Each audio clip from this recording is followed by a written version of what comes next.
Hello दोस्तों, स्वागत है आपका हाईटेक यूट्यूब चैनल पर। आज के इस वीडियो में हम बात करेंगे जीएसटी ई-वे बिल के बारे में और जानेंगे कि हाईटेक बिलिंग सॉफ्टवेयर में ई-वे बिल कैसे जनरेट कर सकते हैं। सबसे पहले आपको बताते हैं ई-वे बिल होता क्या है। इलेक्ट्रॉनिक वे बिल, जैसा कि आप जानते हैं कि ई-वे बिल एक इलेक्ट्रॉनिक बिल या कंप्यूटर से जनरेट किया हुआ एक बिल होता है। जीएसटी ई-वे बिल कब बनाया जाता है? Generated for movement of goods, किसी भी माल को एक जगह से दूसरे जगह तक भेजने के लिए एक बिल बनाया जाता है जिसकी एंट्री जीएसटी पोर्टल पर भी हो जाए। इसी बिल को ई-वे बिल कहते हैं।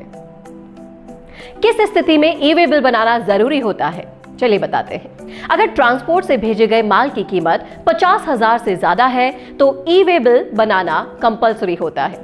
इसे जीएसटी पोर्टल पर एंट्री करने की रिस्पॉन्सिबिलिटी मुख्य रूप से भेजने वाले आदमी यानी कि सप्लायर की होती है।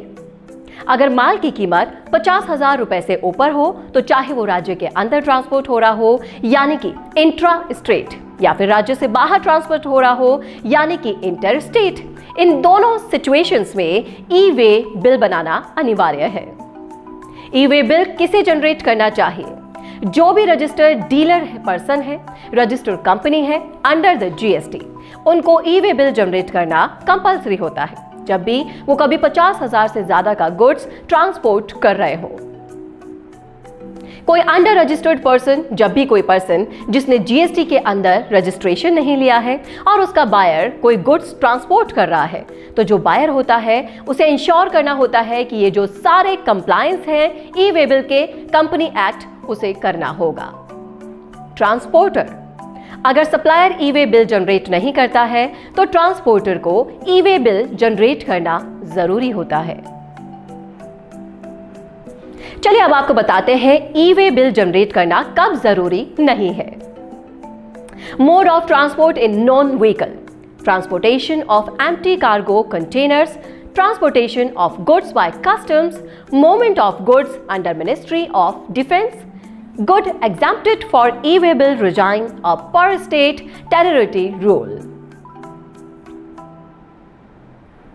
चलिए अब देखते हैं हाईटेक बिलिंग सॉफ्टवेयर में कहां से ई-वे बिल ऑप्शंस को सेलेक्ट कर सकते हैं और ई-वे बिल कैसे बना सकते हैं। ई-वे बिल बनाने का ऑप्शन हाईटेक बिलिंग सॉफ्टवेयर के इंडियन वर्जन 8.6 में अवेलेबल है। सबसे पहले हाईटेक बिलिंग सॉफ्टवेयर को ओपन करें। अगर आपने अभी तक सॉफ्टवेयर को अपडेट नहीं किया है तो सबसे पहले सॉफ्टवेयर को अपडेट कर लें, क्योंकि ई-वे बिल का option hitech billing software version 8.6 में ही अवेलेबल है। अपडेट करने के लिए top right hand side option help में sub menu option check update पर क्लिक करें एंड न्यू अपडेट पर आप क्लिक कर सकते हैं। हाईटेक सॉफ्टवेयर को ओपन करें और लेफ्ट में दिए गए सेटिंग ऑप्शन पर क्लिक करें। सेटिंग्स के अंदर टैक्सेशन में अनेबल ई-वे बिल ऑप्शन आपको दिखेगा, इसे आप सिलेक्ट करें। उसके बाद जीएसपी लॉगिन पर क्लिक करें। जीएसपी लॉगिन का पॉपअप विंडो खुलेगा जिसमें आपको अपना GSP user name and password enter करना है। ध्यान रहे कि GSP user name and password आपके ई-वे बिल गवर्नमेंट के पोर्टल के पासवर्ड से अलग होता है। GSP user name and password e-way bill government के पोर्टल पर लॉगिन करके आपको बनाना होगा। अगर आपने इसे पहले से नहीं बनाया है तो नीचे दिए गए यूट्यूब लिंक पर क्लिक करके वीडियो ट्यूटोरियल्स को देखें। ध्यान रहे कि ई-वे बिल का ऑप्शन प्रोफेशनल बिलिंग इंजन पर ही अवेलेबल है। अब एक नया सेल इनवॉइस क्रिएट करें और उसे सेव बटन पर क्लिक करके सेव कर दें। अब उस इनवॉइस को ओपन करें जिसका ई-वे बिल आपको बनाना है। इनवॉइस के टॉप हेडर में ई-वे बिल ऑप्शन आपको दिखाई देगा, उसके जनरेट ऑप्शन पर आपको क्लिक करना है। इसके बाद जनरेट ई-वे बिल को एक स्क्रीन दिखेगा। इस विंडो में सेलर और बायर की verify GST details auto fill होंगी। इस डिटेल में चेंज एंड मॉडिफाई भी आप कर सकते हैं। यहां पर आपको रिक्वायर्ड डिटेल्स भरने हैं, जैसे कि mode of transport, vehicle details, distance etcetera. ध्यान रहे आपको ऑल इंफॉर्मेशन करेक्ट फिल करना है। एक भी रॉन्ग इंफॉर्मेशन डालने से आपका ई-वे बिल जनरेट नहीं हो पाएगा। एक बार ये सब डिटेल्स फिल हो जाएं, फिर जनरेट ई-वे बिल बटन पर क्लिक कर दीजिए। इसके बाद ये डाटा एनआईसी सर्वर से एक्सचेंज होने लगता है। डाटा वेरीफाई होने के बाद ई-वे बिल जनरेट हो जाता है जो स्क्रीन पर आपको दिखाई देगा।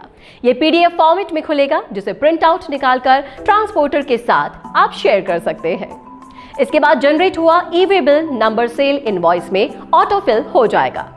अब इस ई-वे बिल नंबर को इनवॉइस में आप प्रिंट भी कर सकते हैं। ध्यान रहे कि ई-वे बिल का ऑप्शन प्रोफेशनल बिलिंग इंजन पर ही अवेलेबल है। ई-वे बिल को देखने या डाउनलोड करने के लिए ई-वे बिल ऑप्शन के प्रिंट डाउनलोड पर आप क्लिक कीजिए। अगर किसी कारणवश आपको ई-वे बिल कैंसिल करना है तो बिल बनाने के 24 घंटे के अंदर आप ई-वे बिल कैंसिल कर सकते हैं। कैंसिल करने के लिए ई-वे बिल ऑप्शन पर जाकर आपको कैंसिल बटन पर क्लिक करना है। इसके बाद कैंसिल ई-वे बिल का एक स्क्रीन दिखाई देगा। इस विंडो में ड्रॉप डाउन से कैंसिल का रीजन सेलेक्ट करें। उसके बाद कैंसिलेशन रिमार्क्स डालकर कैंसिल ई-वे बिल बटन पर क्लिक करें और इस तरह आपका ई-वे बिल कैंसिल हो जाएगा। जैसा कि आपने देखा कि हाईटेक बिलिंग सॉफ्टवेयर में है, आप बड़े आसानी से ई-वे बिल जनरेट कर सकते हैं। अगर आप भी ई-वे बिल बनाते हैं तो इस ऑप्शन का यूज जरूर कीजिए। आशा है ये वीडियो आपको जरूर पसंद आई होगी। ऐसे ही बहुत सारे वीडियो ट्यूटोरियल के लिए हमारे चैनल को सब्सक्राइब जरूर करें और नई वीडियो के अपडेट को पाने के लिए बेल आइकन पर जरूर क्लिक कर दीजिए। और किसी भी प्रकार की टेक्निकल सपोर्ट के लिए हमें कॉल कीजिए। हमारे नंबर स्क्रीन पर दिए हुए हैं। Thank you for watching this video. Stay connected with high-tech billing software. Happy business, happy earnings.